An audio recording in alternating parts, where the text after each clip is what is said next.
Hello student, a very warm welcome to BEHS Sumati Academy. This is your science teacher. So today we have to write our remaining question answers of chapter 3. In the previous video I have already sent you the 4 questions of this chapter. Now remaining 4 questions which we have to write today. So the 5th question we have, that is, write the differences between subsistence agriculture and commercial agriculture. Means we have studied different types of agriculture like plantation agriculture, subsistence agriculture, commercial agriculture, zoom agriculture.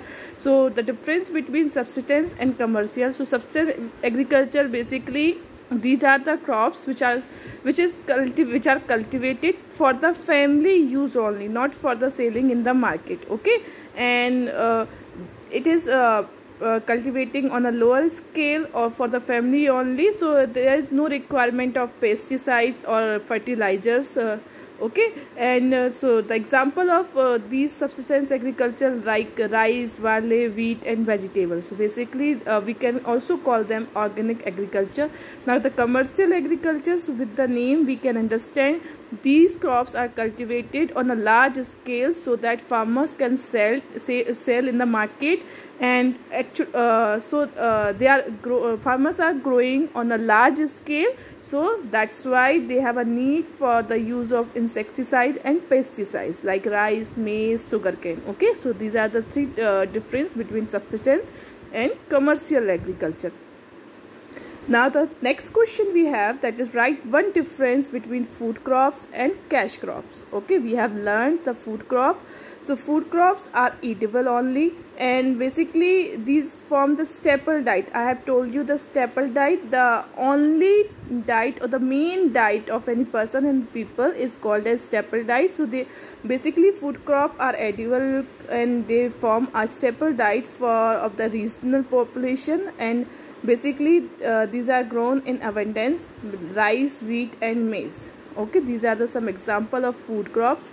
Now the cash crops maybe they can be eatable or non-eatable. Basically cash crops are cultivated for selling in the market, so the farmers can easily gain profit, and these crops can be used as a raw material for the big industries. Okay, so the example of these crops are like sugarcane, cotton, tea, coffee. These are the example of cash crop.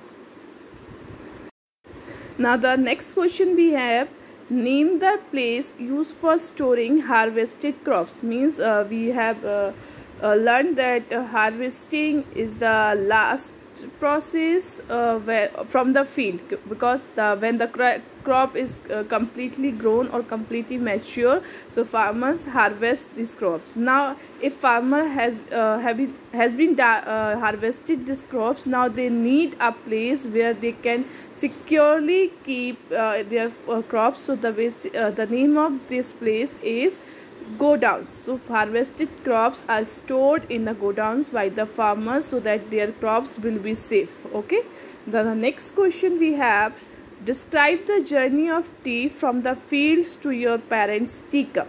Means now we have to describe the journey. So what happened so in this journey so after harvesting, okay, when the tea plants are completely grown, farmers harvested this crop. So after harvesting, tea is transported from the fields to the wholesale market by the tractors, bullock carts, trucks, vans and trains.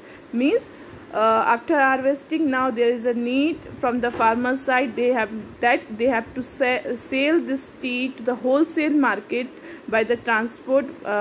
Okay, so after selling on the wholesale market, what happened, the shopkeepers buy them from the wholesale market. Okay, after when the tea is available in the wholesale market, now it is the time that all the shopkeepers will purchase this tea from the wholesale market. Now when the shopkeepers have this teas, now the consumers or parents, okay, consumers who consume the products, so consumers or the parents will go to the shop and they will purchase this tea from shops. So that means now there's availability of tea at home. Now what after coming at home, what happened at home, the parents boils the mixture of milk and water, then they will add tea leaves to it, and then after boiling 5 to 6 times on a high flame, now it's time that tea is completely ready. So they will strain it in his or her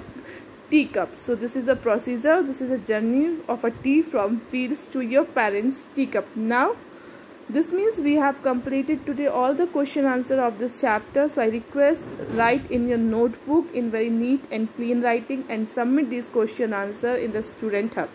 Okay, thank you. We will meet in the next live class.